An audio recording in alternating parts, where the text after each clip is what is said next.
සාදු සාදු සාදු සාදු සාදු සාදු. ශ්‍රද්ධාවන්ත පින්වතුනි, අද දවසේ මේ උතුම් ධර්ම දේශනාව තුළින් ජීවිතයට වටිනා ඒ කියන්නේ මීල කළ නොහැකි දහම් අවවාදයක් ලැබෙනවා. ඒකට හේතුව තමයි අද මේ ධර්ම දේශනාවෙන් අපි සාකච්ඡා කරන්නේ මෙන්න මේ වගේ කාරණාවක්. ඒ තමයි සමහර දෙමව්පියන්ට දරුවෝ එපා වෙලා ඉන්නවා. මුන්ද අපි හැදුවේ කියලා හිතෙනවා. සමහර දරුවන්ට දෙමව්පියෝ එපා වෙලා ඉන්නවා. සමහර ගුරුවරුන්ට ශිෂ්‍යයෝ තිත්ත වෙලා තියෙනවා. සමහර ශිෂ්‍යයන්ට ගුරුවරු තිත්ත වෙලා තියෙනවා. ඊළඟට බිරින්දෑවරුන්ට ස්වාමියා තිත්ත වෙලා. ස්වාමියාට බිරිඳ තිත්ත වෙලා. නමුත් යුතුයකම් සහ වගකීම් ඉෂ්ට කරගෙන ඉඳ සිද්ධ වෙලක් තියෙනවා. හරි අකමැත්තෙන් පුදුම පීඩාවකින් මිනිසු ආශය කරනවා. මෙන්න මේකට දහම් ඔසුවකින් ඖෂධයක් ඒ පිහිටක් ලබලා දීම තමයි මේ ධර්ම දේශනාවෙන් කරන්නේ. හරිම වටිනවා. ඉතින් මේ ධර්ම දේශනාව ශ්‍රද්ධා රූපහානිය ඔස්සේ විකාශනය කරන්න දායකත්වයේ දරන්නේ මේ ධර්ම දානේ කොටස්කරුවන් බවට අද පත්වන්නේ ඉතාලියේ සේවයේ නියුතු අගම්පොඩි නිශාන්ත සහ රාමසිංහ ආරච්චිලාගේ මාළනී යන දෙපළත් අගම්පොඩි නිලුම් මල්මෙස් සහ අගම්පොඩි නෙතුම් මල්මදු පුතත් මේ පින්වතුන් එකතු වෙලා. ඉතින් මේ නැත්තම් අද ධර්ම දාණයෙන් බොහෝ පින් රැස් කරගන්නවා. පින්වතුනි, ප්‍රශ්න වලින් ඒ වගේම දුක් වලින් සංతాප වලින් පීඩාවෙන් ඉන්න මිනිසෙකුට බණපදයකින් හිත සැනසෙනවා නම් ඒ සැනසීමට අපිට මෙච්චරයි කියලා ප්‍රමාණයක් කරන්න බෑ. ඒ තරම් මිනිසෙකුගේ හිතට සැනසෙල්ලක් ඇති වෙන එක වටිනවා. දහම් අවවාදයක් ලැබෙන එක. ඉතින් ධර්ම දානය දෙන පින්වතුන් සන්තෝෂයට පත්වන්න. ඉතින් මම අර මුලින් කිව්වා වගේ මේ ලෝකේ එකිනෙකාට එකිනෙකා එපා වෙලා තියෙද්දිනොත් සමහර ලාවට එකට ඉන්න සිද්ධ වෙනවා. එපා වෙච්ච අයට තමන්ගෙන් සේවා කරන්න සිද්ධ වෙනවා. ඒ වගේ අවස්ථාවක කොහොමද හිත හදාගන්නේ කියලා. ඉතින් ඊළඟට තව සමහර වෙලාවට තියෙනවා තමන් සේවය කරනවා පව්කම් කරන අයට. ඒකට තමන්ගේ හිත චෝදනා කරනවා උඹත් මේ පව්කමේ කොටස්කාරයේද කියන තැන. දැන් අපි උදාහරණයක් කියමු. බොන මිනිහෙක් ඉන්නවා. ඒ බොන මිනිසයා ගෙදර පාටි දාලා ගෑනු කෙනාට කියනවා මේ අරක හදලා දියන් මේක හදලා දියන් කියලා. බයිට් එකට එක එක දේවල් දැන් එයාට හදලා දෙන්න සිද්ධ වෙනවා නෝනට. නෝනා කියන්නේ ඒකට එයාගේ බිරිඳ පන්සිල් රකින්න කෙනෙක්. ඈ කවදාවත් සුරාවට කැමති නැහැ. ඒකට ඈට හිතෙනවා මම දැන් ස්වාමියාට මේක එක ඒවා හදලා දෙන එක, බයිට් හදලා දෙන එක මම මේ ස්වාමියාගේ දුෂ්චරිතයට අනුබලයක්ද, මමත් මේ පව්කමේ කොටස්කාරයේද කියන තැන ඈ ඉන්නවා. ඒකට මේ වගේ ප්‍රශ්න කොහොමද අපි විසඳගන්නේ? අපි දැන් උදාහරණයකට අපි මම කල්පනා කරලා මේ ධම්මපදයේ තියෙන දේශනාවක්ම අරගෙන ඒ ඇසුරින් ওই සියලු කාරණා විස්තර කළොත් අපිට ධර්මයේ තුලින් සැනසීම ලැබෙන බව. ඒ කියන්නේ පින්වතුනි, මේ දහම් කාරණාව නිකන් අපි දේශනා කරනව නෙවෙයි.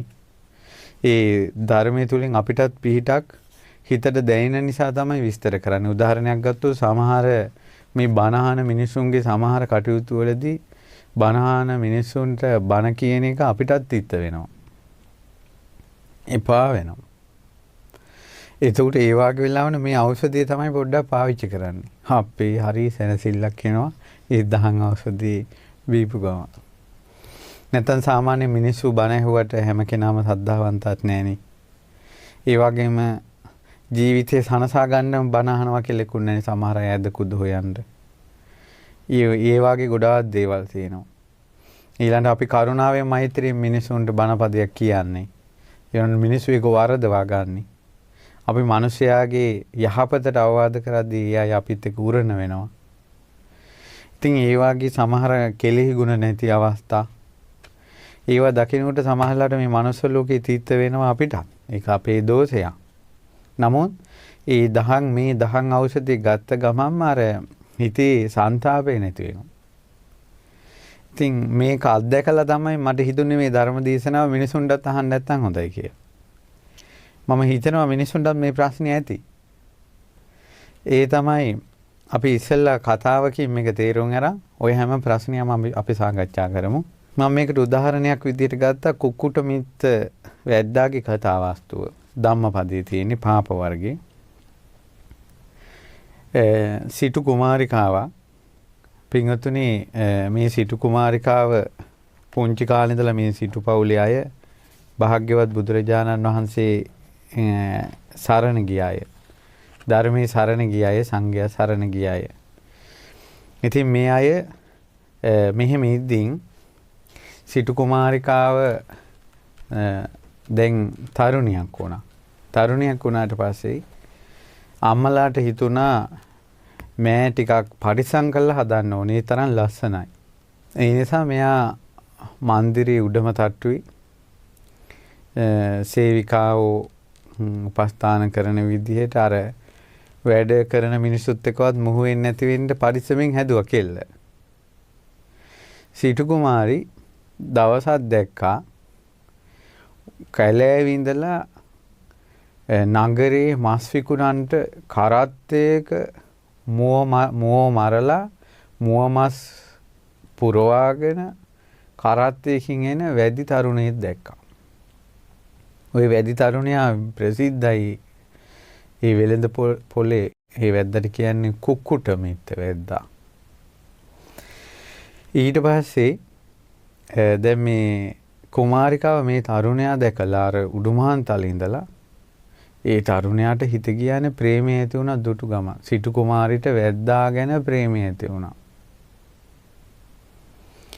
මෙයා සේවිකාවකට කතා කළා විශ්වාසවන්ත කියනවා අනේ අර තරුණයා කොහෙද යන්නේ කින්ද මන්ද ආපහු එන්නේ කීයටද කින්ද මන්ද ඔක්කොම හොයාගෙන වරින්. ඊට පස්සේ සේවිකාව ඇහුවා මේ මොකද සිටු කුමාරයෝ ඔහේ මේ ඔබතුමීට මේ උමතු වෙලාද කියලා. කිව්වා උමතු වෙලා මම ප්‍රේමයෙන් උමතු වුණා කිව්වා. ඊට පස්සේ කිව්වා මේ ඔය වැද්දෙක් කුක්කුට මිත්ත කියලායි ප්‍රසිද්ධ මේ ඔබතුමිය ඕවා හිතන්න එපා. ඕවා හිතන එක ඔබතුමිය නොසුදුසුයි කියලා. ඊට පස්සේ කිව්වා දැන් මෙයා ඉතින් මේ නමුත් කුමාරිකාව නවත්ත ගන්න බැරි වුණා. කුමාරිකාව අවසානයේ කිව්වා මගේ තියෙන මේ කන කර ආභරණ ඔක්කොම ඔබට තෑගි දෙනවා. ඒ නිසා ඔබ කොහොම හරි ගිහිල්ලා විස්තර හොයාගෙන වරින්. අර දාසි කෙල්ල ආභරණ වලට ලෝභ වුණා. ඒ කුක්කුට මිත්ත වැද්දත් එක්ක කතා කළා ආපහු මාලිගාව ඉස්සරහින් යන වෙලාව අහගෙන පහෝදා දැන් ගිහිල්ලා අද හවස සම්පූර්ණයෙන්ම මාස් විකුණලා පහෝදා උදේ වෙනකොට එතනින් එයා ආපහු කැලේට පිටත් වෙනවා. මේ විස්තරය ගෙනල්ලා දුන්න ඔත්තුව. සිටු කුමාරී ඒ වෙලාව අල්ලලා අර දාසියගේ උපකාරී ඇතුව සියලු ආභරණ ටික දාසියට දීලා දාසි ඇඳුමින් මෙයා සැරසිලා රිදි පොට්ටනිකුත් යන පඳුරකට වෙලා හැංගිලා හිටියා. අම්මලා මොකුත් දන්නේ නැහැ. ඊට පස්සේ අර වැද්දාගේ කරත් ඉතින් යවුඩ මෙයා පිටිපස්සේ යනවා කරත්තේ. දැන් අර වැඩි තරුණයා බය වුණා. ඇහුවා මේ ඔහෙ කොහේ යන්නේ කියලා. ඊට පස්සේ කිව්වා මේ ඔහෙට වැඩක් නැහනේ. මම පාඩු වෙන එකේ ඔහෙ යනවා. කියලා දැන් මෙයා පිටිපස්සෙන් එනවා. දැන් දෙතුන් වතාවක් ඇහුවා මේ කිව්වා මේ මම පිටිපස්සේ එන්න එපා. ඔයා තනියෙන් එන්න මේ. ඊට පස්සේ කිව්වා මම පයින් යන්නේ. ඔහෙ කරත්තේ යන්නේ. ඔහේ පාඩුව යනවා කියලා. ඊට පස්සේ ටිකක් දුර ගිහිල්ලා අර තරුණයාට හිතුණා ලස්සන කෙල්ලෙක් මම පිටිපස්සෙන් මේනේ කි ශ්‍රියා කාන්තාවට පයින් ගහන්න තරම් මා අවාසනාවන්තද. නැගිනේ මේ කරත්තේ නගින්න කිව්වා. ඉතින් සිටු කුමාරි කරත්තේ නැගලා එම ගියා වැඩි ගම්මානට. ඔහුගේ බිරිඳ බවට පත් වුණා. අනේ සිටු කුමාරි ගැන ආන් කවිසයක් අහන්න නැහැ. මතක පෙන්වක් කරලා පින් දුන්නා සිටු කුමාරි මැරුණා කියලා. ඊට පස්සේ දරු මල්ලු පුතාලා 7 දෙනෙක් ඉපදුනා. කල වයසට ආවා. ඒ 7 දෙනා විවාහ වුණා. දැන් පුතාලා 7 දෙනයි. දූ හෙල්ජේලිලා 7 දෙනයි. ඊළඟට අර මේ කුමාරී වැද්දයි දැන් ගෙදර ඉන්නවා 16 දෙනෙක්. දවසක් මහා කරුණා සමාපත්තියෙන් ලෝකයේ දෙස බලනකොට මාගේ ශාස්ත්‍රුන් වහන්සේ දුටුවා මේන් පින් තියෙන පිරිසක් ඉන්නෝ දඩේමේදීදී. දූරේ සන්තේ පකාසෙන්ති හිමවන්තෝ පබ්බතෝ. දුර හිටියත් හිමාලය වගේ පේනවා මගේ බුදුරජාණන් වහන්සේට සංසාරේ පූරිත පින් තියෙන අය. සංසාරේ පූරිත පින් තියෙන අයයි පේන්නේ. දැන් මොනවා කර කර ඉන්නවද කියන එක අදාළ නැහැ. දැන් මොනවද කර කර ඉන්නේ කියන එක නෙවෙයි මේ ධර්ම අවබෝධයත් එක්ක තියෙන්නේ. සංසාරයේ ඔහු පුරුදු කරපු බව. බුද්ධ කාලේ වැද්දෙක් වුණත් දැන් ඔහු ධර්මයේ පුරුදු කරන කෙනෙක් නම් එදාට මගේ බුදුරජාණන් වහන්සේට පේනවා හිමාලය පර්වතය වාගේ කොයිතරම් දුර හිටියා. ඊට පස්සේ පින් නැති අය ඒ කාලේ සුදු ඇඳගෙන ළඟ හිටියත් බුදුරජාණන් වහන්සේට බුදුරජාණන් වහන්සේ වදාළ ඒ අය බුදු ඇසට පේන්නේ රත්ත්‍ින් කිත්තා යථාචරා. රාත්‍රියට ළඟ වැටුණ ඊතලේ වගේ. ඉතින් ඒක නිසා පින්වතුනි අර බුදු ඇසට පෙනෙනවා කියලා එකක් තියෙනවා. ඒ බුදු ඇසට පෙනෙනවා කියලා එකක් තියෙනවා. ඒ නිසා මේ සසර දුකෙන් නිදහස් වෙන්න හිතේ ප්‍රාර්ථනා තියාගෙන මේ කාර්කස සමාජයේ ගුණධර්ම පුරුදු කර කර මහා බෝධිසත්වෝ පාරමී ධර්මයන් පිරුවේ බෝධිසත්වරු ඉන්න ලෝකෙක නෙවෙයිනේ. බෝධිසත්වෝ පාරමී ධර්ම පිළිවෙල මේ මනුස්ස ලෝකේ ඊර්ෂ්‍යාව, ක්‍රෝධය, වෛරය එකට එක කිරීම, කෙලෙහි ගුණ නැතිකම, යුතුයකම් සහ වගකීම් හරියට වෙන්නේ නැති, සාධාරණ යුක්ති ඉෂ්ට වෙන්නේ නැති මේ සමාජයේමයි බුදු වෙන්න පින් පිරුවේ. මේ සමාජයේ ඔබත් සමාජෙත් එක්ක ගැටෙන්නේ නැතුව, සමාජෙත් එක්ක ඔට්ටු වෙන්නේ නැතුව, සමාජයට සාප කරන්නේ නැතුව ඔබ ඔබගේ ගුණධර්ම ටික වඩාගෙන හිටියොත් ඔබ පේනවා බුදු කෙනෙකුට. ඒ මහරහතන් වහන්සේලාට හිමාල පර්වතයක් වගේ. ඔවුන් වැද්දන් වුණාට බුදු ඇසට පේනවා. බුදුරජාණන් වහන්සේ එදායි වනාන්තරයට වැඩියා. කලින් දවසේ මඳු අටවලා කැලේ පුරාම බුදුරජාණන් වහන්සේ වනාන්තරයට ඇතුල් වෙලා සෑම මද්දක් ළඟම සිරිපා සටහන පිහිටෙව්වා. හැබැයි මද්දේ සත්තු නැහැ. ඉතින් වැද්දා රැය පාන්දර මේ අර කුමාරිට කතා කරනවා වැදි බිරිඳට. දැන් වැද්දා දන්නේ නැහැ මෙච්චර කාලයක් සිටු කුමාරිකාවක් කියලා. ඇන්න වර දුන්න. ඇන්න ආවා. ඇන්න වර ඊතලේ. ඊතල මේ කොපු අරගෙන ආවා. ඇන්න වර අඩ ඇටිය. හෙලි තෝමර. කඩු කිනිසි.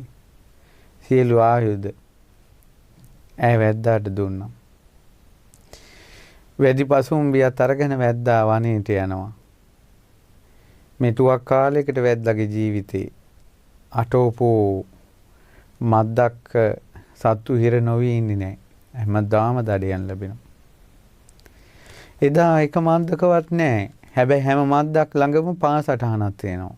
වැද්දා හිතුවා කවුරු හරි කෙනෙක් මේ සත්තු නිදහස් කරලා තියෙනවා. මේ වෙයිකියේ කවුද කරක් ගහන්නේ මේ මාත් එක හැප්පෙන්න තරම්. මං ගැන දැනගෙනද මේ කටයුතු කරන්නේ. මොහු ගොඩාක් තමන්ගේ හිතත් එක සටහන් කළා. සතුරා පළවා හරින චේතනාවෙන් වනේ ඔබම ඔබ යනවා.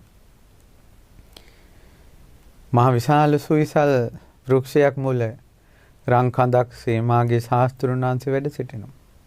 වැද්දා විපරම් කළා මුන්ද තමයි. ඒ වනාන්තරේ වෙන කෙනෙක් හිටියේ නෑ. මුන්ද තමයි මේ සත්තු නිදහස් කරන කෙනා. මගේ හැටි පෙන්වන්නම් ආපහු මාත් එක්ක කිසි කෙනෙක් එක්ක හැප්පෙන්න බැරි විදිහට. දුන්න අමෝරා ඊතල අමෝරා විදින්ට හැදුවා විතරයි. එහෙම්ම ගල් ගැහුණා. දැන් අතපය හොල්ලන්න බෑ. දුන්නට ගත ඊතලයේ අතෑරෙන්නේ. ඇස් දෙක ඇරිලා පියවන්න බෑ. කටෙන් කෙලවක් කරනවා. කියන ඒවත් ඇහෙනවා හැම දෙයක්ම ඇහෙනවා. හැබැයි අතපය හොල්ලන්න බෑ. ඇස් පිල්ලම් ගහන්න බෑ. කට පියාව ගන්න බෑ. දැන් ඉතින් ඊතල අමෝරාගෙන ඉන්නවා. වෙනදා උදේ ගිය කෙනා මේ වාගේ වෙලාවට එනවා. වැද්ද බිරිඳ කල්පනා කළා තාම නැහැ. පුතේ. අප්පච්චි තාම නැහැ. උඹලා ඵලයල්ලා. අප්පච්චි හොයාගෙන වරෙල්ලා. කරදරයක් ගත්ත දන්නේ. බුද්ධානුභාවයෙන් මේ වැදි දරුවෝ 7 දිනාම අර තාත්තා හිටපු තැනටම ගියා. කැලේ ගිහලා පාරේ යාලට පෙනුනේ තාත්තා ඉන්න තැනටම යන්න. යනකොට තාත්තා කෙල පෙරාගෙන දැන් දුන්න අමෝරාගෙන ඉන්නවා. ඉස්සරහින් කෙනෙක් ඉන්නවා. මේ මොහු නිසා තමයි අපි තාත්තට මේ වෙන්නේ හිටපන් කියලා කෑ ගහගෙන දුන්න අරන් ඉස්සරහට පැන්න. ඒ 7 දෙනාත් ගල් ගැහුණා. කට ඇරගෙන ඇස් දෙක ඇරගෙන කෙල පෙරාගෙන මේ දුන්න තියාගෙන ඉන්න. දැන් ඊතකොට ඔච්චර හරියක් වෙනකල් අර පළවෙනි මහ වැද්දා කුකුඩ මිත්‍ර වැද්දා පැය කීයක් නම් අර විදිහට ඉන්න ඇතිද? පැය කී බුදුරජාණන් වහන්සේට කෙනෙක් দমনය කරනවා නම් පැය ගණන් වරු ගණන් හරි ගල් ගහෙන්න සලස්වලා ඔහු দমনය කරනවා. ශාස්ත්‍රුන් වහන්සේ. ඊට පස්සේ දැන් ඉන්නවා පුතාලා ටිකක් නැහැ.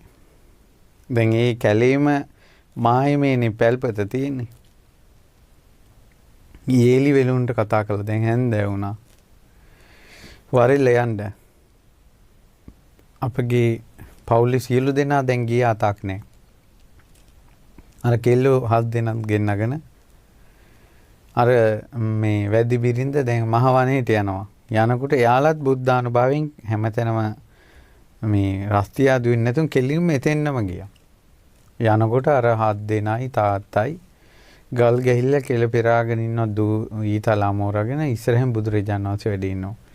අර වැදි බිරිඳ භාග්‍යතුන් වහන්සේව දන්නා කෙනෙක් දකිනා කෙනෙක්. දුවගෙන ගියා. ස්වාමියා ළඟට නෙවෙයි දුවගෙන ගියේ. බුදුරජාණන් වහන්සේ සිරිපා ළඟ වැටුණා. මාගේ පියාණෙනි කියලා. බුදුරජාණන් වහන්සේ කලාතුරකින් දැක්කේ. ගොඩාක් බුදුරජාණන් වහන්සේ ගැන මේ සද්ධාවන්ත වුණා. කඳුළු හැලුවා. බොහෝ කාලෙකින් දුටු බව කියා භාග්‍යතුන් වහන්සේ අප කෙරෙහි අනුකම්පාවෙන් වැඩම කළා කියලා. මාගේ පියාණෙනි කියලා වනේ දෙවනක් වෙන්න සාදුකාර දුන්නා. ඊට පස්සේ අර පිරිස පැත්තට හැරිලා උඹලා මේ මොනවද කරන්නේ? දමාපියවෝ ඊතල මේ දුන්නු පසෙකට මාගේ පියාණන්ගේ සරණ ගනින්න කියලා කෑ ගැහුවා අර වැදි බිරිඳ. ඉතින් අර වැද්දා දැන් මෙච්චර කාලයක් වැද්දාගේ හිතේ කුතුහලයක් තිබ්බා මේ වැදි බිරිඳ කාගේ කවුද කියලා. ඉතින් වැද්දාට හිතුණා අපේ උන්දගේ අප්පච්චි වෙන්න ඇති. කියලා තෙත් ගතිය ආව හිතට. ඒ තමන්ගේ සිතවිල්ලෙන්ම භාග්‍යවතුන් වහන්සේ 이르දිය දිගහැරෙන්න සැලසුවා. දැන් ආය අතපය ගල් ගැහිච්ච එක නැති වුණා. ඉක්මනට අමුඩ ලෙන්සෙන් මෝන කට පිහ ගත්තා. අර දරුවෝ හිතුවා අම්මේ මේ අපේ සීයා. අපේ අම්මගේ අප්පච්චි. කියලා ඒ ඔක්කොම ටික පසක දාලා කලාතුරකින් මුණ ගැහිච්ච පියාණන් අපේ වචනෙන් කිව්වොත් බුදු පියාණන් වහන්සේ ළඟ. ඒ සියලු දෙනා ඈඳි ගත්තා. බුදුරජාණන් වහන්සේ මිහිරි ස්වරෙන් කතා කළා. වශී වුණා.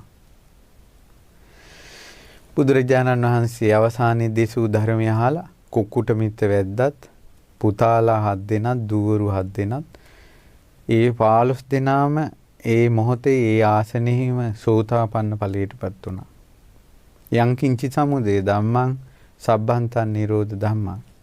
යමක් හේතුන් නිසා හට ගන්නවද හේතු නැතිවීමේ නැති වෙලා යනවා කියලා. අවබෝධ ඥානයටපත් වුණා.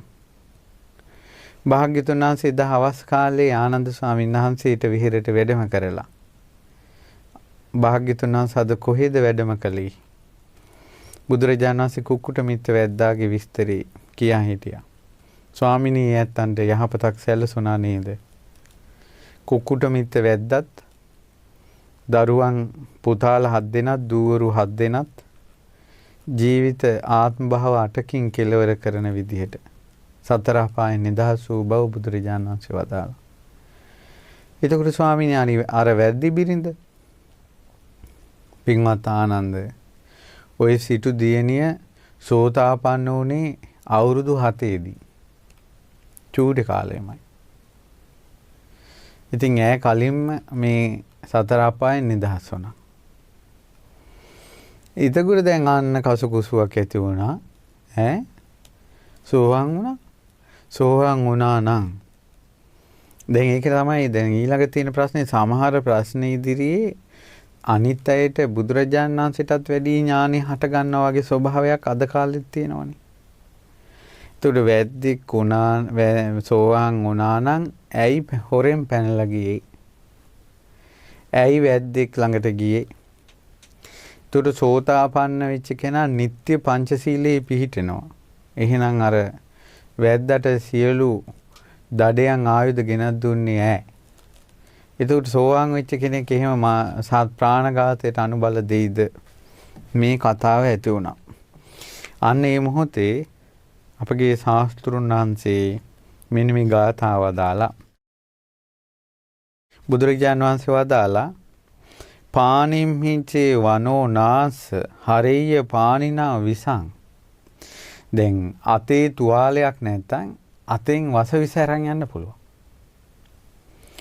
නාබ්බනං විසමං වේති නත්ති පාපං අකුබ්බතෝ.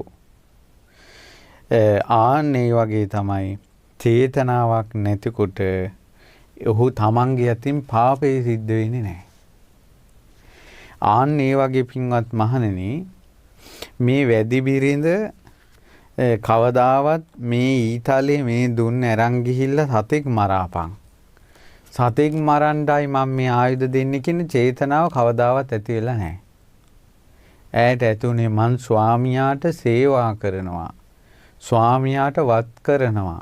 කියලා ස්වාමියා කරන කියන දේ කරනවා කියන චේතනාව මිසක්කා මේකෙන් ගිහිල්ලා දඩයන් කරගෙන වරෙන් කියන චේතනාවක් ඇති වෙලාම නැහැ.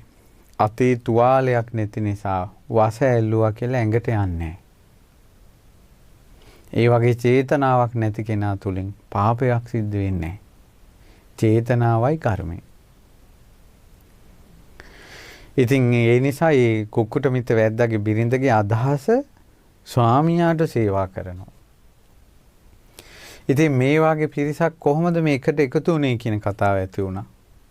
එකල්ලි බුදුරජාණන් වහන්සේ වදාලා මේ පිරිස කාශ්‍යප බුදුරජාණන් වහන්සේගේ කාලේ මහා සිටුවරයෙක් මේ කුක්කුට මිත්ත වැද්දා.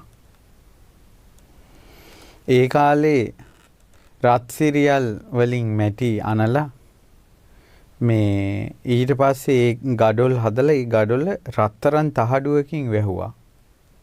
වහලා ඒ ගැඩොලක් කහවණු ලක්ෂයක් වටිනවා. ඒ රං කහවණු ලක්ෂයක් වටිනා ගඩොල් වලින් තමයි කාශ්‍යප බුදුරජාණන් වහන්සේගේ ස්වර්ණ ස්තූපය හැදුවේ.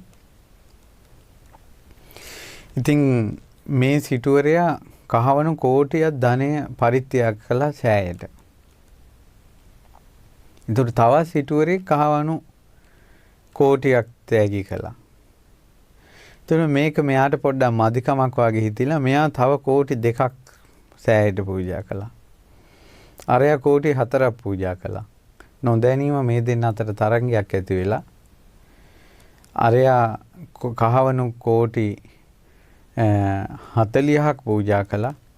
මෙයාට පූජා කරන්න දෙයක් නැති තැන මෙයා සකල වස්තුවම කාශ්‍යප බුදුරජාණන් වහන්සේගේ සෑයට පූජා කරලා තමනුත් බිරිඳත් දරුවෝ 7 දෙනත් යේලිවරු 7 දෙනත් සෑයේ 16 වුණා. ඒ කියන්නේ වැඩ කරනවා.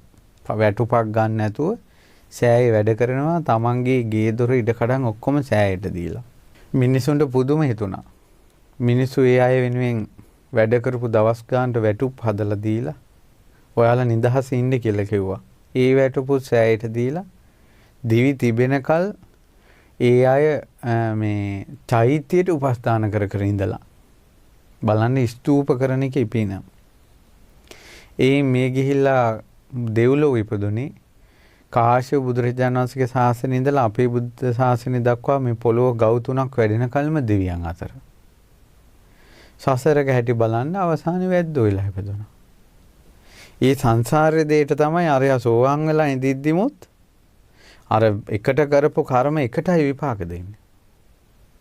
ඊ තැනට හැදෙන්න ගානට ඉපදුනා මේ වැද්දෙක් එක්ක විවාහ වුණා. ඒ වගේ තමයි ඉතින් අද කාලෙත් එකට කරපු කර්ම එකට විපාක දෙන්න ගානට හැදෙනවා. Facebook වලින් සෙට් වෙනවා. ඉතින් ඔය කොයි හරි ගිහිල්ලා ඈත වටවන්දනාවේ ගිහිල්ලා සෙට් වෙනවා. පිට රටවල් වල ගිහිල්ලා සෙට් වෙනවා. එකට කරපු කර්ම එකට විපාක දෙන්න ගානට සෙට් වෙනවා. ඒ නිසා හිත හදා ගන්න අපි එකට කරපු කර්ම කියලා. ඊට පස්සේ පින්වතුනි දැන් මං කියන්න හැදුවේ තමන්ගේ අතේ තුවාලයක් නැති නිසා වසක් අල්ලන්න පුළුවන්. මේ වගේ චේතනාවක් නැති කෙනා අතින් පාපය සිද්ධ වෙන්නේ නැහැ. මම මේ කියන්න ගියේ සමහර දැන් ගෙවල් වල තියෙන ප්‍රශ්න ස්වාමියා බේවද්දා 3 වේලම බොනවා. ඉතින් බිරිඳ ධාර්මිකයි. එතකොට බිරිඳට එනවා සිතවිල්ල බේබද්දෙකුට මං ඇයි සලකන්නේ? බේබද්දෙකුටයි මං සලකන්නේ කියලා. ඇත්තටම බිරිඳ බේබද්දෙකුට සැලකිය යුතු නැහැ.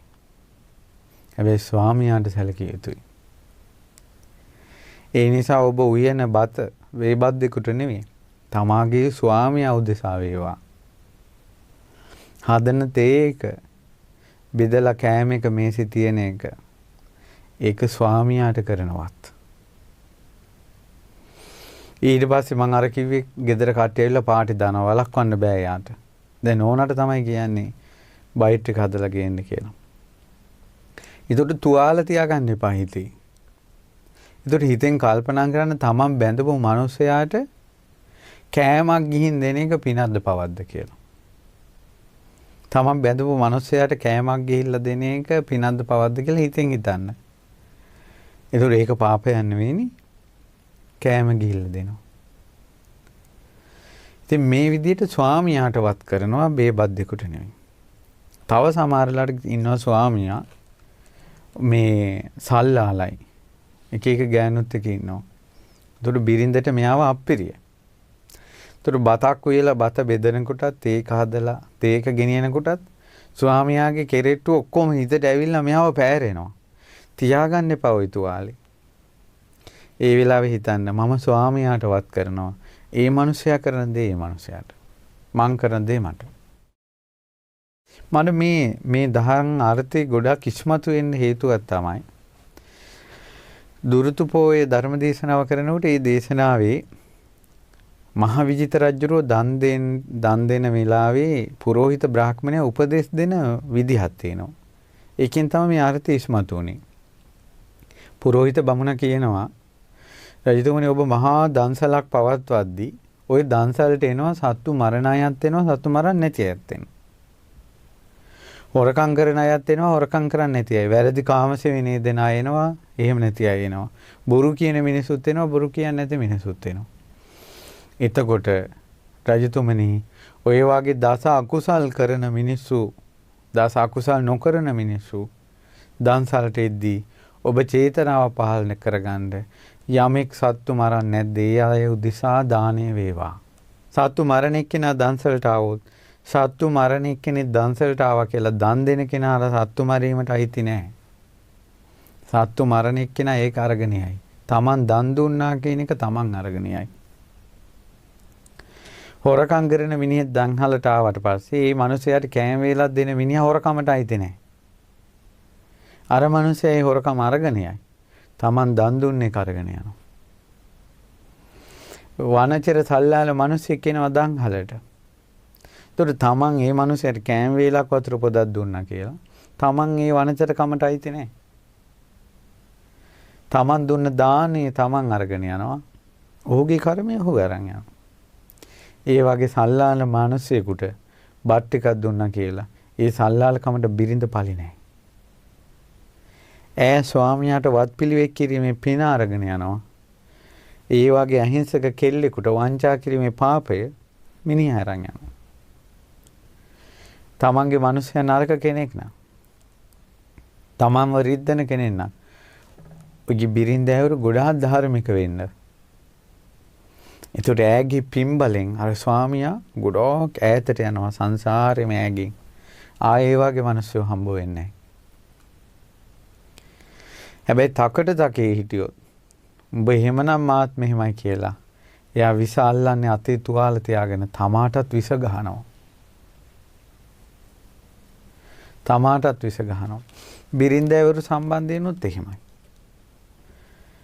ඉතින් තව සමහර අය අපිට ඇහෙනවා කියනවා අපේ ගෑණි මේ වගේ. ඉතින් ඕකී ඔහොමනම් ඕකිට මොකටද මං කන්න බොන්න දෙන්නේ කියලා. මේක සම්පූර්ණයෙන්ම වැරදි කතාවක් ධර්මයට අනුව. මක් නිසාද? තමා බිරින්දක් ගෙනාවා නම් ඒ බිරින්දට තමා විසින් විටුවේ යුතු යුතුකම් තියෙනවා. ඇයට කන්න බොන්න දීලා, ආභරණ වස්ත්‍ර දීලා, ඇයට රැකවරණේ සලස්වන එක. ඒ යුතුයකම තමන්ගෙන් ඉෂ්ට වෙන්න ඕන. ඒකට ඒකට හිත හදාගන්න මොන හරි ක්‍රමයකින්. දැන් මොන මං උදාහරණයක් කියන්නම්. විශ්වවිද්‍යාලයට මේ පැමිණුණ ළමෙක් මාට කෝල් කරලා ඒ දරුවා මීට අවුරුදු කිහිපයකට කලින් හරි මේ ඉතින් විශ්වවිද්‍යාලයට යන්න කලින් මම හමුුණාවින් ධර්මය අහලා එයා හොඳට පන්සිල් රකින්න හොඳ දැහැමි පුතේ. දැන් මෙයා විශ්වවිද්‍යාලයට ගියාට පස්සේ දැන් මේ විශ්වවිද්‍යාලේ ළමයි ටික පාටි එකක් දාන්න තීරණය කළා. මොකද්ද ඒකට නමක් කොහමද මතක නැහැ. ඒකට මෙයාලා පෑන් පොත් අරගෙන එක එක දේවල් අරන් පාරේ ඔය ඉස්කෝලේ ළමයිට බස් වල විකුණනවා. දැන් මේ ඔක්කොම විකුණලා ඒ සල්ලි වලින් හොඳට බීලා නටන්න පාටි එක දාන්න තමයි දැන් සෙට් වෙන්නේ. දැන් මේ ළමයාටත් දුන්න පෑන් ටිකක් ටවුන් එක බහැලා විකුණන්න දැන් විශ්වවිද්‍යාල ළමයි. ඒතර කවුරුත් ගන්නවනේ ඉස්කෝලේ පොඩි ළමයි, ටීචර්ලා, ඊළඟට වැඩිහිටි අය. ඊළඟට විශ්වවිද්‍යාල ළමයි කෙනෙකුට ගරු කරනවානේ ගම්වල අම්මලා. අනේ මුන් හොඳට ඉගෙන ගත්තා කියලා. ඉතින් අර චීතේ කොනේ ඔතල්ලා තියෙන රුපියල් 20 කොලේ අරගෙන ආච්චිලා දෙනකොට මේ දරුවාගේ බඩපපුව පිච්චෙනවා. ඒ මෙයාට මතක් වෙනවා පාටි එකකට සල්ලි එකතු කරන්න කියලා. මේ ළමයා අඬා මට කතා කළා. මං ඇහුවා දැන් ওই පාටි එකේ මොනවද තියෙන්නේ? කිව්වා ඉස්සෙල්ලාම රයිසුයි කොත්තුයි ඔය මොනවදෝ එකතු වෙලා කනවා කිව්වා. කාලේ ඊට පස්සේ බීලා නටනවා කිව්වා. මං කෝ දැන් මේ මිනිස්සු ඊට පස්සේ මේ මිනිස්සු දැන් මේ කොල්ලෝ ටික එකතු වෙලා කෙල්ලෝ ටික එකතු වෙලා දැන් කනවනේ දැන් රයිස් හරි කොත්තු හරි. මං ඇහුවා බත් වේලක් දෙන එක පිනක්ද පවක්ද? ස්වාමීනි බත් වේලක් දෙන එක පාපයක් නෙවෙයි. එහෙනම් ඔය පාටි එකේ කෑමට රයිස් එකට වතුරට කෑම එකට යන වියදම් ටික ඔයා එකතු කරන්න. ඔයා අරක්කු වලට නෙමෙයි එකතු කරන්නේ. ඒ නිසා ඔයාගේ වියදම ඒකට වේවා කියලා. හරි ගියා ඒක. හරිනේ ඉතින්. ඒ නිසා තමන් චේතනාව තියෙන දැන් මම පාටි එකට බොණ්ඩයි එකතු කරන්නේ කියලා එකතු කරපු ගමන් පාපයට හවුල් වෙනවා. බුදුරජාන් වහන්සේ වදාළේ චේතනාව නැති කෙනාට පාපය සකස් වෙන්නේ නැහැ කියලා. ආන්නේ වගේ දැන් සමහර ආයතනවල ප්‍රධානියා ගොඩාක් අධාර්මිකයි. ප්‍රධානියා වංචනිකයි. ප්‍රධානියා ගොඩාක් පව් වැඩ කරනවා. සේවකයෝ දන්නවා. ඒතකොට සේවකයෝ කල්පනා කරනවා මේ වාගේ මිනිහෙකුට අපි මොකටද සේවය කරන්න කියලා. ඒ අයත් අධාර්මික වෙනවා. එහෙම නෙමෙයි. තමන් සේවා කරනවා කියලා ආයතනයට තමන් සේවය කරන්න ඕන. තමන්ගේ අතේ තුවාල තියාගන්න හොඳ නැහැ. දැන් උදාහරණයක් ගත්තොත් හැම පැත්තෙම තියෙන ඕක. ගුරුවරු දැන් ළමා ලපටින්ගේ තියෙන හැදිච්ච නැහැදියාව ඉදිරියේ ඊළඟට කෙලෙහි ගුණ නැතිකම ඉදිරියේ ළමයිගේ නපුරුකම් ඉදිරියේ සමහර උතුම් ගුරුවරුන්ට ඉන්නවා මේ තිත්ත වෙනවා ළමයි. මොණ්ඩ මොකටද උගන්වන්නේ කියලා හිතෙනවා. ඉතින් එහෙම මනුස්සයෙකුට හිතෙන්න පුළුවන් නේ. හරි කලකිරලා ඔය පරණ ගුරුවරු අපිට හම්බ වෙනවනේ. පුදුම කලකිරීමකින් කතා කරන්නේ ළමයි ගැන. ඒ වුණාට ඕක ධර්මානුකූලව සකසාගත යුතුයි ඔය අදහස. කොහොමද? ළමයා මොනවා වුණත් ඔය ළමයි අතර ඉන්න හොඳට ඉගෙන ගන්න ළමයි. ඒ අය අරමුණු කරගෙන තමන් ගුරුවරයෙක් විදිහට ශිෂ්‍යයන්ට මේ නැහැදිච්ච ළමයි කියනක හිතෙන් අයින් කළා ශිෂ්‍යයෝ කියන අදහස හිතට ගන්න ඕන. අරන් ගුරුවරයෙක්ගෙන් වෙන්න ඕන යුතුයකම් ටික ඉෂ්ට කරන්න ඕන. ළමයි කරනේවා ළමයි අරන් යයි. තමන් අවංකවම උගන්වපු ඒ පුණ්‍ය සංස්කාරي තමන් අරන් යයි. ගුත්තිල මෝතිල කතාවේ කලින්ම ශිෂ්‍යයෙක් විදිහට බඳවා ගන්න කලින්ම ගුත්තිල පඬිතුමා දැනගත්තා මෙයා හරියන්නේ නැහැ කියලා බැහැර කළා. නමුත් යම් මොහොතක මෝසිල්ල තමන්ගේ ශිෂ්‍යෙක් වුණාද එකම එක ශිල්පයක්වත් සංගවා ගන්න නැතුව ඉගෙනුවා. මෝසිලට ශිල්ප දුන්නා ගුත්තිල ඇදුරුතුමා. අවසානයේ වාදයට එනකොට ඇදුරුතුමා දන්නවා මගේ සකල ශිල්පය මෝසිලට දීලා ඉවරයි. මට ජය ගන්න බෑ කියලා. මාගේ ශාස්ත්‍රුන් වහන්සේ සංසාරී ආචාර්යවරු වෙලා ඉඳිද්දී කවදාවත් ශිල්පයේ සංගවලා නැහැ. ඒ කියන්නේ ශිෂ්‍යයන්ගේ චරිත ස්වභාවය ඉදිරියේ ශිල්පේ උස්පහත් කරලා නැහැ. ශිෂ්‍යයෝ කියන තැන සකල ශිල්පේ දුන්නා. මට මතකයි පුරාණ ආරාමයක් ගැන අපිට අපේ ආචාර්යවරුන්ගෙන් දැනගත්ත තොරතුරු. ඒක ආරාමයක හාමුදුරුවෝ මේ ශාසනය දියුණුව පිණිස කියලා අනේ අනාගතයට සංඝ පරම්පරාව ඉන්න එපයි කියලා දැන් පොඩි අයව මහාන කළා. දැන් චූටි කාලේ මහාන කරපු ප්‍රශ්නයක් එනවා ටික කාලයක් යනකොට සිවුරු අරිනවා. බොහෝ ඔක්කොම නෙවෙයි. ඉතින් යම් ප්‍රමාණයක් සිවුරු අරින. ඉතින් කාලයක් යනකොට අර හාමුදුරු ළඟ හිටපු පොඩි හාමුදුරු ටික සිවුරු ඇර ගියා. කාලයක් ගියට පස්සේ ඒ හාමුදුරුවෝ ලස්සනට පන්සලේ මල් වවනවා. දැන් පන්සලේ කවුරුවත් නැහැ පොඩි නමවල්. ඊට පස්සේ අර නායක හාමුදුරුවන්ගෙන් අහනවා නායක හාමුදුරනේ මේ ඔබ වහන්සේ ඉස්සර ගොඩාක් මේ ගෝල බාලයෝ හැදුවනේ. අනේ ගෝල බාලයෝ මට පුළුවන් තරම් කෙනිහිරිකම් කළා. ඊළඟට ගොඩාක් මට කරදර කළා. ගොඩක් අය සිවුරු ඇරලා ගියා. මට නම් නායක හාමුදුරනේ මට නම් ගෝලියෝ හදන එක තිත්ත වෙලා. ඊට වැඩි හොඳයි මේ මල් පැල හදන එක කියලා. නායක හාමුදුරුවෝ මල් පැල හදලා වතුර දානවා. මේකෙන් බුදුන්ට පුදන්න මලක් හරි පිපෙනවනේ කියලා. මට ඒ වෙලාවේ මතක් වුණේ අපේ ලොකු ස්වාමීන් වහන්සේ තරම් ගෝලයන්ගෙන් බැට කාපු තවත් නායක හාමුදුරුවෝක් ඉඳීද කියන ප්‍රශ්නය අපිට තියෙනවා. එච්චර අපේ ලොකු ස්වාමීන් වහන්සේ ශිෂ්‍යයන්ගෙන් බැට කාපු කෙනෙක්. ඒ මොන බැට කෑවත් ලොකු ස්වාමීන් වහන්සේ අප්‍රමාණව බැට කාපු කෙනෙක්. අප්‍රමාණ පීඩාවට පත් වුණ කෙනෙක් ශිෂ්‍යයෝ නිසා. ඒත් ලොකු සංස්සේ කවදාවත් ශිෂ්‍යයෝ හදන එක නතර කළේ නැහැ. ඒ ලොකු ස්වාමීන් වහන්සේට කරදර කංකට්ලු ආවේ අපිත් මහාන වෙන්නක් කලින්. ඒ ලොකු ස්වාමීන් වහන්සේට ශිෂ්‍යයන්ගෙන් එක දෙක කරදර එනකොට මං ගෝලියෝ හදනවා කියන එක නතර කළා නම් අද අපිට කසාවත පුරවන්නේ කවුද? අපිව පැවිදි උපසම්පදා කරන්නේ කවුද? අපිට බණපද කියලා දෙන්නේ කවුද? උතුම් ගුරුවරයෙක්ගේ ඇසුරේ අපිට ඉන්න තියෙන වාසනාව උදා කරන්නේ කවුරුන්ද? මේ බණපද ඔබට ඇහෙන්න මේ පින උදා කරන්නේ කවුරුන්ද? අනන්ත දුක්ඛං කටළු ඉවසගෙන ලොකු ස්වාමීන් වහන්සේ තමන්ගේ පෞද්ගලික දේ නැතුව ශාසනය ගැන හිතුවා. මම ශාසනයේ තේර භික්ෂුවක් විදිහට බුද්ධ ශාසනය අනාගත පරම්පරාව බිහි කරන්න ඕන. ලොකු ස්වාමීන් වහන්සේ ශිෂ්‍ය පිරිස හැදුවා. ලොකු ස්වාමීන්සේ ගෝලියෝ තිත්ත කරගෙන අප්පිරියා කරගෙන ගෝල කියන නමට කෙල ගහපු කෙනෙක් නෙවෙයි. ලොකු ස්වාමීන් වහන්සේ සියලු දෙනාට එක විදිහට ශිල්ප දුන්නා. ධර්මය ගැන්නුවා. අපිව ලං කරගෙන අපිට වෙන බණක් ඈත ඉන්න පොඩි හාමුදුරන්ට වෙන බණක් නෙවෙයි. අපි සියලු දෙනාට එකට අනුශාසනා කරන්නේ. ඒ නිසා මේ ලෝකේ තිත්ත වුණ ඇසුරු කරන අය තිත්ත වුණ අය පොඩ්ඩක් කල්පනා කරලා බලන්න.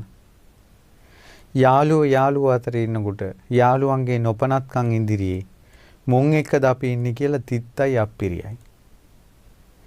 ඒ වුණාට තමන්ගෙන් ඒ අයට යහපතක් වෙන්න තියෙනවා නම්, යුතුයකමක් වෙන්න තියෙනවා නම්, ඒ යුතුයකම ඉෂ්ට කරන්න. ස්වාමියෙක් බිරිඳක් බැන්දට පස්සේ ස්වාමියෙක් විදිහට බිරිඳට විය යුතු යුතුයකම් ඉෂ්ට කරන්න. බිරිඳ ස්වාමියාට උපස්ථාන කරන්න. ස්වාමියාට යුතුයකම් ඉෂ්ට කරන්න.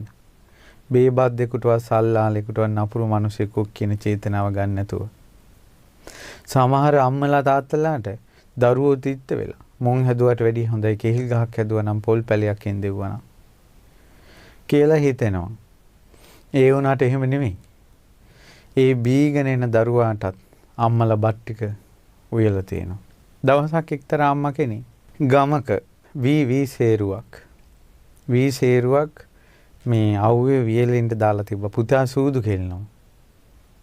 සූදු වෙන් පෙරදිලා පුතා ගෙදර ඇවිල්ලා දැන් අම්මා වී වේලනවා.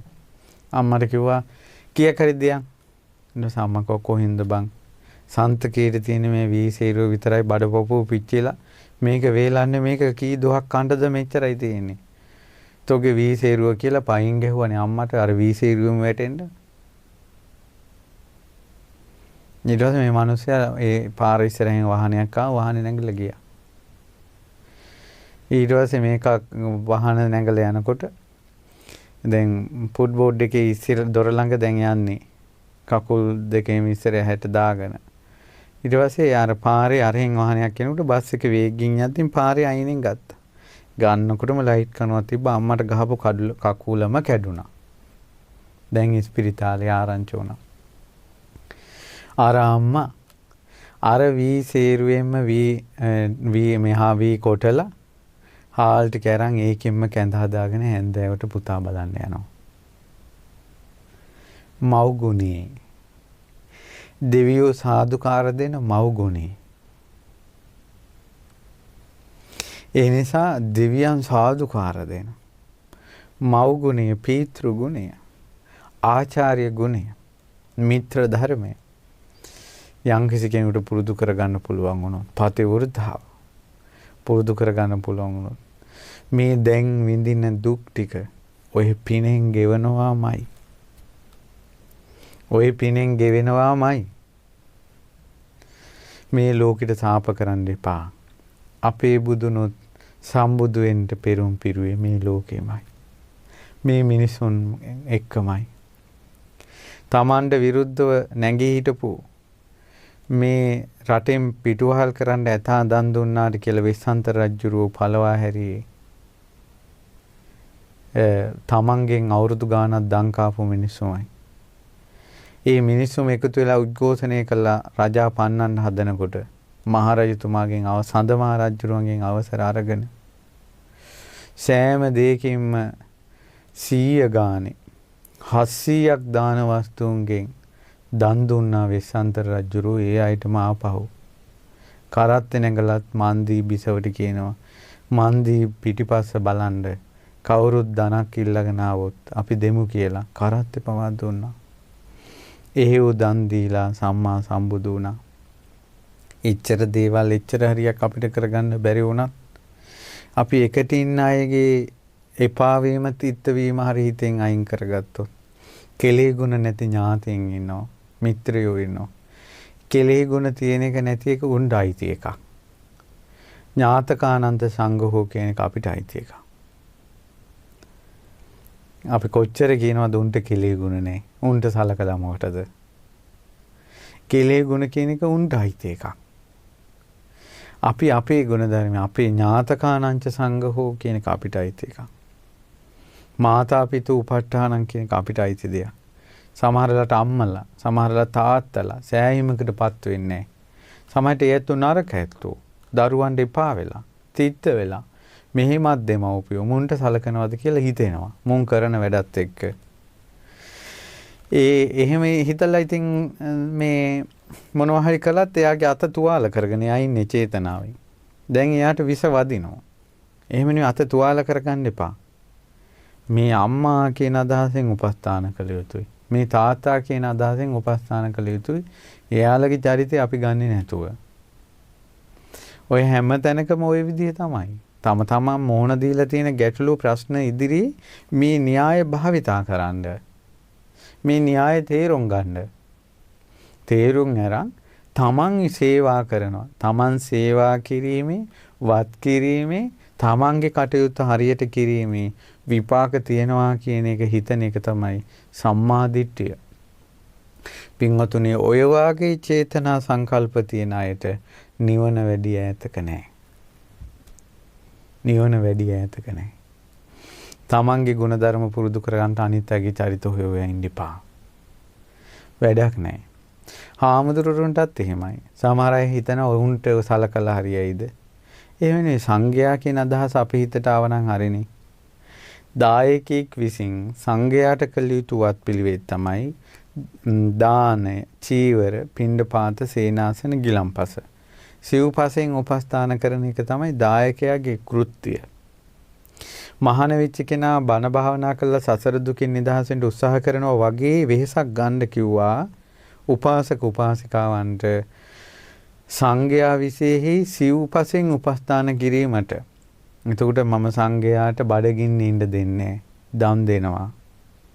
සංඝයාට ඉන්න තැනක් නැතුව ඉන්න දෙන්නේ මං කුටිසෙනසුන් විහෙර විහාර හදන්න පිළිසකර කරන්න උත්සාහවන්ත වෙනවා කියලා හික්මෙන්න ඕන.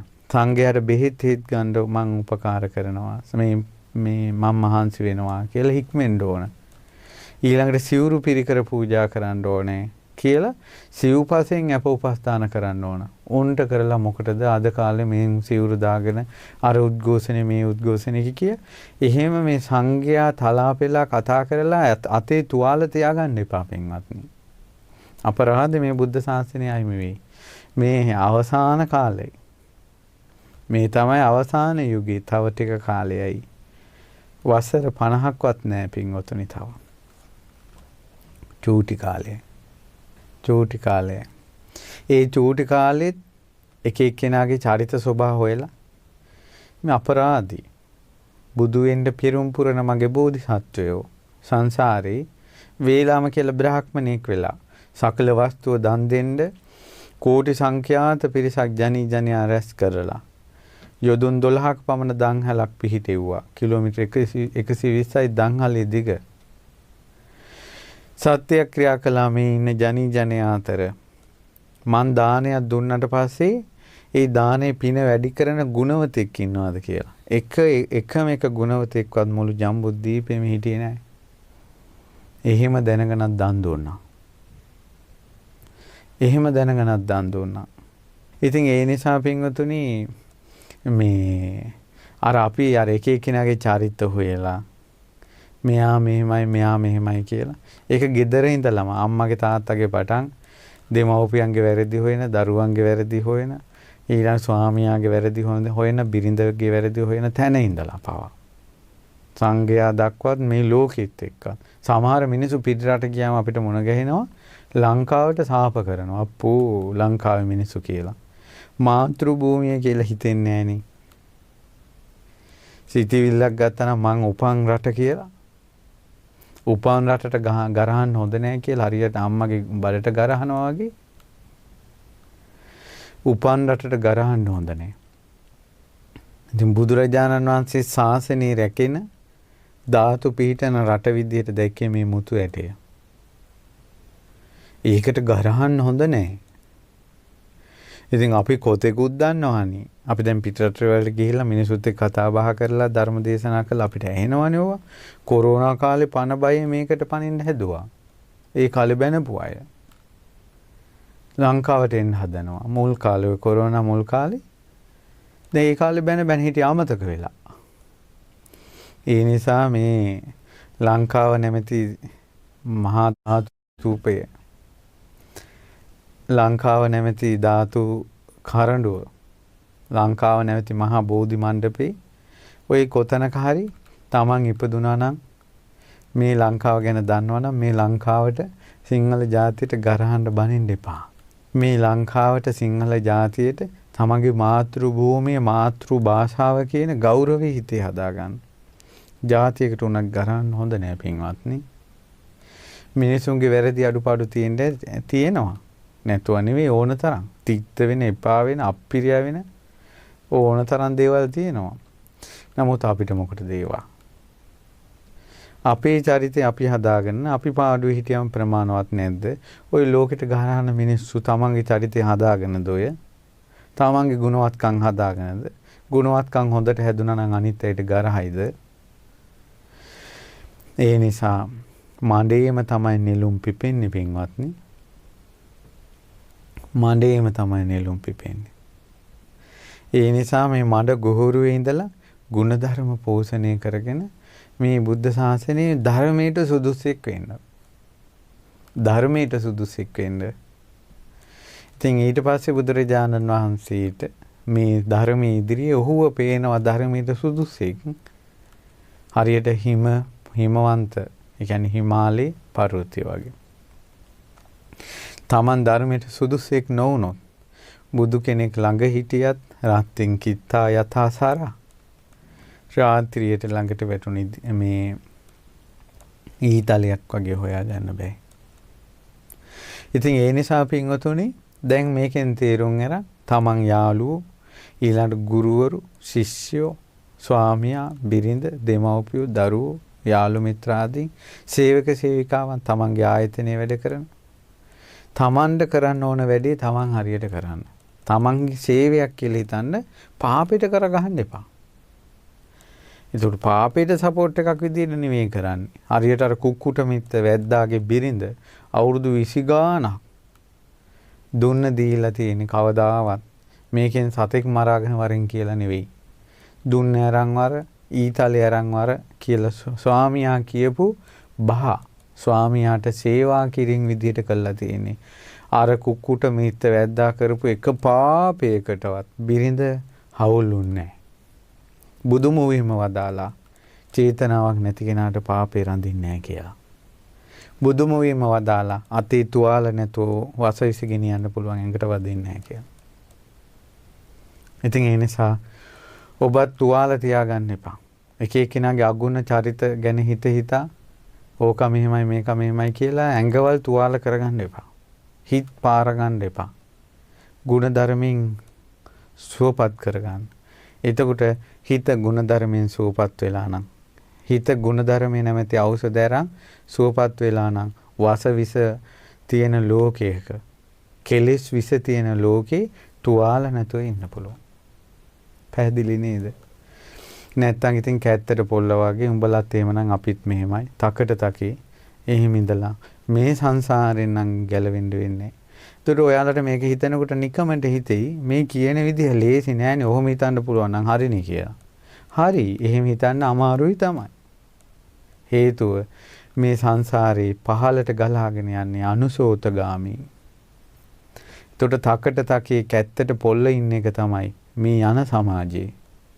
සංසාර දුකෙන් නිදහස් වෙන්න නම් පටිසෝතගාමී ගඟේ උඩු පැත්තට යන්න ඕනන්නේ. ඒතට මිනිස්සු කතා කරන මිනිස්සු හිතන පතන විදියට හිතලා උඩු පැත්තට යන්න බෑ.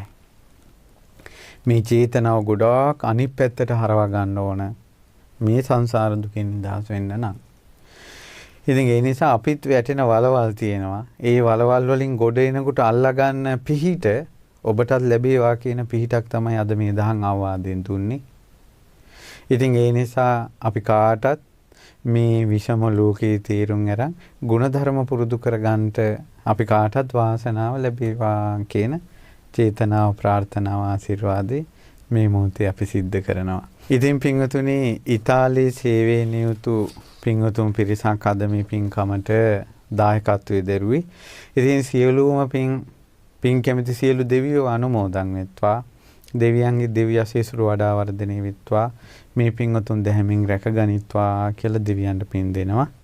මේ පරලෝකීය රාමසිංහ ආරච්චිලාගේ පියදාස මහත්මයාටත් වික්‍රමසිංහ ආරච්චිලාගේ කරුණාවති මෑණියන්ටත් අගම් පොඩි මහතා සහ රත්නාවලී මුණසිංහ යන දෙමව්පියන්ට පින් අනුමෝදන් වේවා. මිය පරලෝකීය සියලු ඥාතීහු පරලෝ සැපයටපත් වේවා.